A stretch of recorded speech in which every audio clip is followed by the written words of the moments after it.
السلام علیکم ناظرین، کیسے ہیں سب؟ امید کرتا ہوں سب خیر و عافیت سے ہوں گے۔ بسم اللہ الرحمن الرحیم۔ آج کی جو ہماری حدیث نمبر 22، جس کا باب ایمان والوں کا عمل میں ایک دوسرے سے بڑھ جانا عین ممکن ہے، جس کا ترجمہ ہے: اسماعیل مالک عمرو بن یحییٰ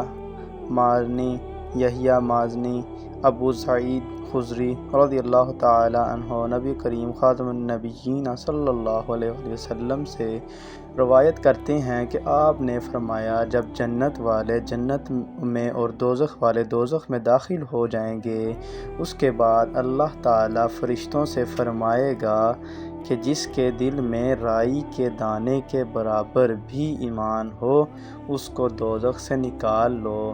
پس وہ دوزخ سے نکالے جائیں گے اور وہ جل کر سیاہ ہو چکے ہوں گے، پھر وہ نہر حیاء یا نہر حیات میں ڈال دیے جائیں گے، تب وہ تر و تازہ ہو جائیں گے، جس طرح دانہ تر و تازگی کے ساتھ پانی کے ساتھ اگتا ہے۔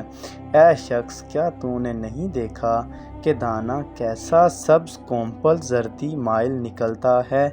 اس حدیث کے ایک راوی عمر نے اپنی روایت میں لفظ حیاء کی جگہ حیات کا لفظ اور من ایمان کی بجائے من خیر روایت کیا ہے۔ جی تو ناظرین، یہ تھی آج کی ہماری حدیث۔ اللہ تعالیٰ آپ سب کو خیر و عافیت سے رکھے۔ اللہ تعالیٰ کی سلامتی ہو آپ سب پر۔